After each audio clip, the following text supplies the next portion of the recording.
Saint-Esprit, j'espère que je pourrai communiquer la parole de Dieu. Alléluia. En attendant que Multimédia projette le thème et les références, je voudrais commencer par une phrase de début, ou bien ce que je vais appeler un adage.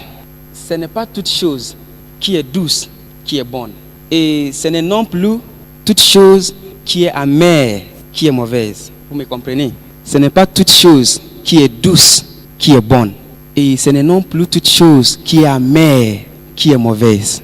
Ça veut dire parfois dans cette vie, il y a certaines choses qui semblent tellement douces, qui paraissent douces. Quand on les goûte, ça goûte très bien, que ce soit dans la bouche, que ce soit dans les sentiments, ça goûte très bien. Mais ce n'est pas toutes ces choses qui sont bonnes. Et au contraire, il y a certaines choses aussi qui sont tellement amères. On les goûte, non. Il faut changer le visage. Ça goûte amer, ça goûte pas bien. C'est dur. Mais cela ne veut pas dire que ces choses ne sont pas bonnes. Et voilà pourquoi le message qu'on va partager ensemble aujourd'hui, je l'ai intitulé. Il y a quelqu'un qui connaît déjà le... D'accord, la personne se connaît. J'ai donné le titre « L'amour du Père parfait ». L'amour du Père parfait. Et si on veut rentrer dans les détails de façon grammaire, on voit deux. Ça veut dire c'est deux et le. Il y a l'article définitif là-bas. Donc, ça veut dire nous parlons d'un Père précis ici. Un Père précis. Un Père que nous connaissons tous. Et c'est Dieu notre Père. So, nous allons voir l'amour de ce Père qui est parfait. La perfection de ce Père ou bien de Dieu déjà rend son amour aussi parfait. Et quand on dit que quelqu'un est parfait, ça veut dire que cette personne est précise, il est consistant et il ne fait pas d'erreur. Il est parfait. Son jugement est juste. Ce qu'il juge du bon, c'est ainsi. Ce qu'il juge du mauvais, c'est ainsi. Donc, l'amour du Père parfait. Nous tous, nous avons besoin d'être aimés par une personne ou une autre, d'une façon ou d'une autre, et pour une raison ou pour une autre. Nous avons besoin d'être aimés. Mais l'erreur que nous faisons la plupart du temps est que nous mesurons l'amour, on mesure l'amour de notre côté, d'un seul côté, sans pouvoir ou bien sans prendre le temps de mesurer aussi cet amour du côté de l'autre. Donc, ce que nous entendons ou bien ce que nous espérons, et si on ne le voit pas, si cette personne que nous comptons sur lui de nous aimer ne nous donne pas ces choses, alors on commence à douter de cet amour que cette personne pouvait avoir pour nous. Et nous l'avons tous traversé. Quand on était des enfants, il y a des moments où tu te présentes devant tes parents, je dis, ah, maman, papa, j'ai besoin de telle chose. Et maman te dit, non, je ne vais pas te donner. Tu as besoin d'une telle chose, elle te dit, non, je ne te donne pas. Mais toi, tu tenais tellement à cette chose. Et si une personne te dit que non, il ne va pas te donner cette chose, bon, tu es cassé. Et tu vas dire, ok, cette personne ne m'aime pas. C'est pourquoi elle ne me donne pas ce que me tient au cœur. Nous avons aussi appris que nous devons grandir pour devenir des fils, des enfants matures de Dieu. Mais dans la mesure où nous grandissons, on ne va pas grandir quand même sur les rues. On ne va pas grandir dans le hasard. On ne va pas grandir n'importe comment. Il faut qu'on grandisse dans les bonnes voies. Il faut qu'on grandisse sous le contrôle des autres. Il faut qu'on grandisse sur le surveil. C'est pourquoi des parents ne vont pas laisser leurs enfants, s'ils sont vraiment des parents responsables, ils ne vont pas laisser leurs enfants grandir n'importe comment et n'importe où. Alors nous allons lire les trois références que nous avons ici. Nous avons Luc chapitre 11, le verset 11 à 13. Luc chapitre 11, le verset 11 à 13. On peut projeter ça. Quel est parmi vous le père qui donnera une pierre à son fils s'il lui demande du pain? Ou s'il demande un poisson, lui donnera-t-il un serpent au lieu d'un poisson? Ou s'il demande un œuf, lui donnera-t-il un scorpion? On passe à l'autre référence aussi, qui est Proverbe. On y va vite. D'accord, en attendant qu'il cherche. C'est Jésus qui était en train de parler à la foule qui l'y entourait. Il les a dit, quel père va donner à son fils une pierre s'il demandait l'œuf ou bien un poisson, ou bien qui va lui donner quelque chose de mauvais s'il lui demandait quelque chose de bon? Bien aimé, ce message aujourd'hui, je vais vous communiquer la confiance que nous devrons avoir en Dieu. Je vais vous communiquer la rassurance que nous devrons avoir en Dieu. Parce que notre Dieu qui est notre Père, il est parfait. Et dans sa perfection, il nous aime. Voilà pourquoi Jésus-Christ avait dit ça. Vous qui sont si méchants, vous êtes méchants, mais vous savez comment donner de bonnes choses à vos enfants quand ils vous demandent. Combien est-ce que le Père, Dieu lui-même, qui est parfait et qui vous aime, ils ne vont pas vous donner de bonnes choses.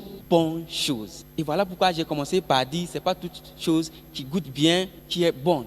Et encore pour appuyer sur la perfection de Dieu. Si Dieu juge quelque chose de bon, cette chose, elle est bonne. Et s'il juge quelque chose de mauvaise, elle est mauvaise. Et donc, frères et sœurs, il nous arrive parfois qu'on demande auprès de Dieu. On se met devant Dieu. On lui présente nos supplications. Mais ça n'arrive pas. Ça ne vient pas. On insiste et on insiste, mais en vain. Quand j'étais au lycée, il y avait une fille, elle avait un problème. Elle a tellement prié, elle a prié, mais il n'y avait pas de résultat. Qu'est-ce qu'elle a fait? Elle a pris sa Bible, elle l'a déchirée. Elle a déchiré la Bible pour dire, elle est fatiguée de ce Dieu, elle n'a plus confiance en ce Dieu. Au fait, ce Dieu n'est rien pour elle. Mais c'est grave. Il faut qu'on sache que ce Dieu que nous servons, il nous aime tant. C'est pourquoi à travers Jésus-Christ, il nous a adoptés comme ses enfants, ses fils. C'est lui qui ménage sa verge et son fils. Mais c'est lui qui aime, ou bien qui l'aime, cherche à le corriger. Dieu nous aime. Et il ne veut pas en aucun cas, ou bien en aucun cas, nous donner quelque chose qui va nous détruire. Il ne va pas en aucun cas nous mettre dans une situation qui va nous détruire. Nous avons tous des situations. Nous avons tous des espérances. On espère des choses.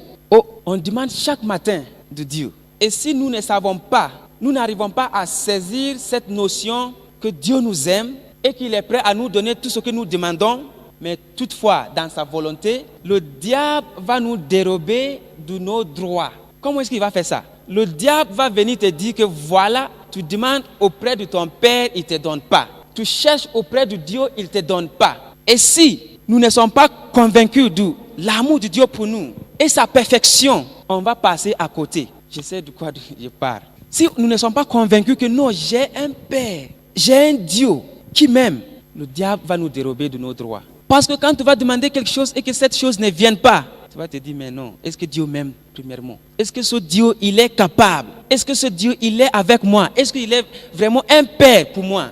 Mais il faut commencer dès le départ, savoir qu'il est un Père parfait et il nous aime. Et encore, la Bible dit, est-ce qu'on peut, voilà, car le Seigneur châtie celui qu'il aime et il frappe de la verge tous ceux qu'il reconnaît pour ses fils. Cela revient pour dire que le Seigneur veut que nous grandissons. Et quand on grandit, un enfant qui grandit, il doit être corrigé. On doit le surveiller, on doit l'encadrer. Voilà pourquoi la Bible a dit, élevez les enfants dans les voies de Dieu, afin que quand ils grandissent, ils ne vont pas quitter.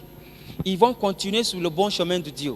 Si nous laissons nos enfants, un père qui ne va pas encadrer son enfant, un père qui ne va pas discipliner son enfant, c'est un père qui n'aime pas cet enfant. C'était un père, peut-être, en tant que père humain, il va dire que c'est par l'affection, par l'amour qu'il ne veut pas discipliner l'enfant. C'est par l'amour qu'il veut que l'enfant ait tout ce qu'il veut. Mais nous, notre Dieu, il est parfait. Il sait ce qui est bon pour nous et ce qui n'est pas bon pour nous. C'est pourquoi la Bible dit, avant que vous ne ouvriez vos bouches pour prier, Dieu, il sait de quoi, ou bien ce dont vous avez besoin. Et pour cela, priez donc. Avant que toi, tu te mets à genoux pour prier devant Dieu, Dieu, donne-moi, je ne sais pas quoi. Dieu, il sait de quoi tu as besoin. Et si tu n'es pas en train de demander ce dont Dieu sait que tu as besoin, ça ne va pas arriver. Et voilà encore pourquoi, quand les disciples de Jésus l'avaient demandé, Maître, enseigne-nous comment prier, comme Jean avait fait pour ses disciples. Il les avait donné la prière. Et quand on commence la prière, quelque part, il dit que ta volonté soit faite. Que la volonté de Dieu soit faite. Et quand on dit à quelqu'un que ta volonté soit faite, c'est une manière de dire à cette personne, je te fais confiance. C'est une manière de dire à cette personne, je sais que tu ne vas pas me tromper. C'est une manière de dire que je sais que tu ne vas pas te profiter de moi. C'est une manière de dire que tu es parfait. Alors fais que toi, ta volonté soit faite. Notre Dieu, il est parfait et il nous aime. C'est pourquoi il est toujours prêt à nous corriger. Et si vous vous rappelez d'une phrase que j'ai faite, j'ai dit, on mesure l'amour chaque fois de notre côté. On ne juge pas l'amour du côté de l'autre. Parfois, il y a quelqu'un qui semble t'aimer. La personne se présente comme quelqu'un qui t'aime. Mais est-ce que tu connais ses motifs? Tu connais ce qui se passe dans sa tête. Il te présente des gestes, il te présente je ne sais pas quoi. Quand tu vois, tu vas dire, ouais, cette personne même. Mais est-ce que tu connais ses motifs? Peut-être les motifs ne sont pas de bons motifs. Mais Dieu, dans tout ce qu'il fait avec nous, dans son parcours avec nous, il a de bons motifs. Et donc, si vous voulez juger l'amour d'une personne pour toi, il faut chercher à savoir ses motifs pour toi. Il ne faut pas regarder les gestes, mais les motifs. Dieu, lui, il a de bons, comme il a dit dans le livre de Jérémie, chapitre 11, le verset 29. J'ai de bons projets pour vous. J'ai de bons plans pour vous. J'ai de bons motifs pour vous. Donc, mais nous, en tant qu'êtres humains, à chaque fois qu'on parle de l'amour, on ne fait que penser aux bonnes choses. On ne fait que penser, justement, on ne fait que penser aux choses qui sont douces. Mais l'amour ne vient pas chaque fois avec des choses qui sont douces. L'amour vient avec des choses qui sont bonnes. On est d'accord? Je vais essayer de redire ça. Quand on parle de l'amour, nous les êtres humains, on ne fait que penser aux choses qui sont douces. Ça goûte bien, ça nous plaît. Mais non, le vrai amour ne vient pas toujours avec des choses qui sont douces. Parfois, ça vient avec des choses amères, des choses qu'on ne peut pas facilement accepter, des choses qui ne nous plaisent pas forcément. Mais c'est le vrai amour. Voilà pourquoi parfois nous avons des problèmes avec Dieu si on ne comprend pas vraiment qui est Dieu et ce qu'il a pour nous, l'amour qu'il a pour nous. Parfois, il semble être quelqu'un, on le juge de quelqu'un d'incapable, on le juge de quelqu'un de sévère, on le juge de quelqu'un de méchant parfois. Mais c'est parce que nous ne comprenons pas ses motifs, nous ne connaissons pas ses motifs pour nous. Peut-être la situation que tu traverses aujourd'hui, là, le moment où tu es en train de traverser aujourd'hui, ou bien c'est pas ce mois, cette année, il y a quelque chose derrière ça. Il y a quelque chose de très magnifique derrière ça. Mais comme nous, on juge l'amour toujours par des choses douces, on va dire, mais non, Dieu m'a laissé. Mais non, Dieu qui est mon Père, il est incapable. Non, il n'est pas incapable. C'est parce qu'il t'aime qu'il te fait traverser ça. Il te forme. Il veut que tu grandisses. Tu deviens quelque chose de responsable, quelque chose de qualité, une personne de qualité. On connaît tout ça. Les enfants qui ont eu tout ce qu'ils ont voulu, finalement, comment ils terminent? Comment est-ce qu'ils finissent? On les appelle des enfants gâtés. On leur a donné tellement, chaque jour qu'il demande quelque chose, on lui donne. Tout ce qu'il veut, on lui donne. Donc, il finit par être gâté. Mais Dieu ne veut pas que nous soyons des enfants gâtés. Non. Il veut que nous soyons des enfants bien formés, bien encadrés, bien élevés et de bonne qualité. Donc, l'amour de notre Père Seigneur, il faut que nous essayions à connaître cet amour-là. C'est un amour parfait parce que lui-même, il est parfait. Ce n'est pas l'amour que peut-être une personne peut éprouver pour l'autre, qui a des rancunes ou bien des défauts quelque part, des faillites quelque part. Mais lui, son amour pour nous, c'est parfait. Mais il y a une chose à faire. Il y a une chose à faire. Et c'est quoi cette chose? C'est de toujours s'assurer que tu es aux côtés de Dieu. C'est toujours de s'assurer que tu es en Dieu. C'est de toujours s'assurer que je suis avec Dieu. Tu es avec lui dans toutes tes situations. Une fois que cette condition est vérifiée, que nous sommes toujours avec Dieu dans tout ce que nous traversons, on va toujours dire gloire à Dieu. On va toujours louer Dieu dans toutes nos situations. On va toujours dire Alléluia. Donc, tout ce que nous avons à faire, c'est d'avoir cette confiance en Dieu. Être toujours avec lui. Ça assure qu'on marche avec Dieu.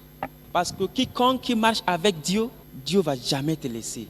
Il ne va jamais te laisser tomber dans tes situations, dans tes soucis, dans tes problèmes. Il ne va jamais te laisser tomber. Donc, frères et sœurs, il faut qu'on s'assure que nous sommes toujours avec Dieu. Nous sommes en lui, comme il est aussi en nous.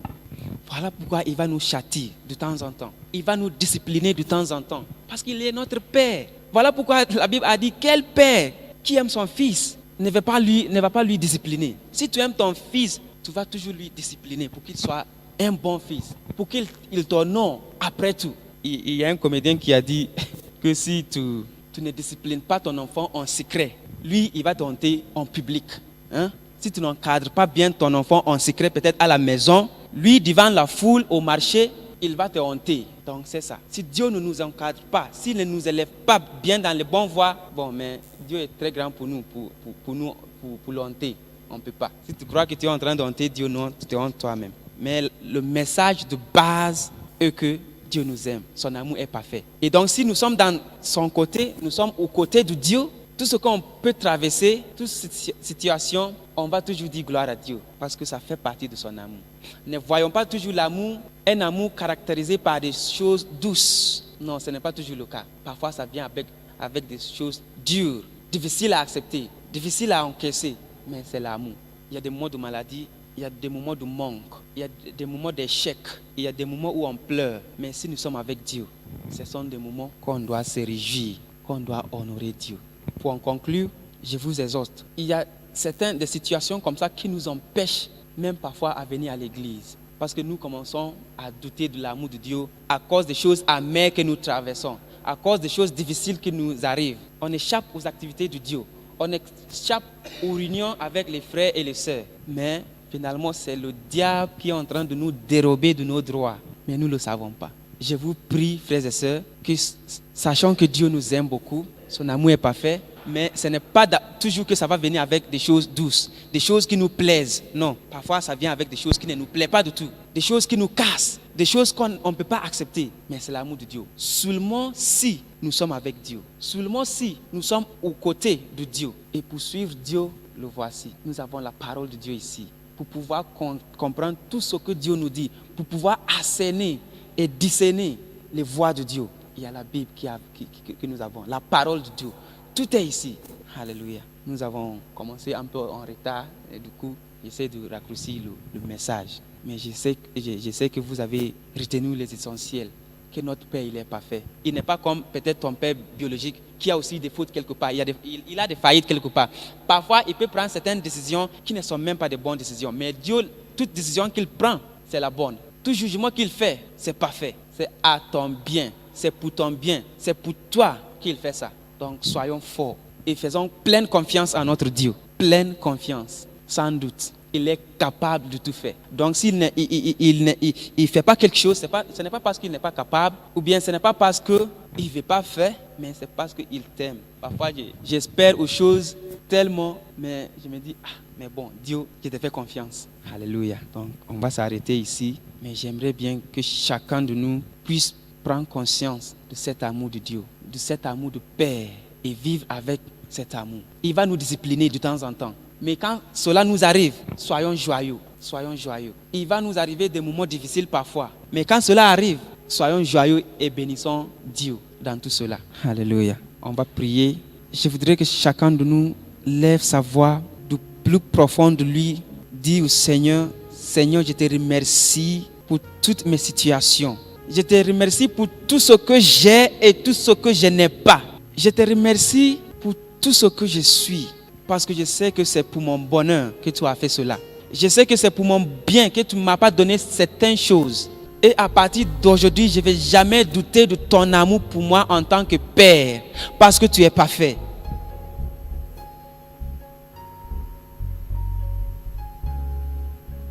Merci Seigneur. Merci Seigneur. Père éternel, nous te remercions, nous te bénissons. Toi qui es le Dieu tout-puissant, toi qui es le Père parfait, un Père qui est consistant, un Père qui est précis, un Père qui peut juger de ce qui est bon et ce qui n'est pas bon. Et le Père qui aime tant ses enfants, Seigneur, nous te bénissons. Fais accroître en nous cet amour que tu as pour nous. Que nous aussi, nous ayons cet amour pour toi. Et nous ayons cette confiance, pleine confiance, Seigneur, en toi. Sans jamais douter de tes capacités. Parce que, Seigneur, tu es merveilleux. Gloire et honneur soient à ton Saint-Nom. Au siècle des siècles, au nom de Jésus. Amen. Alléluia.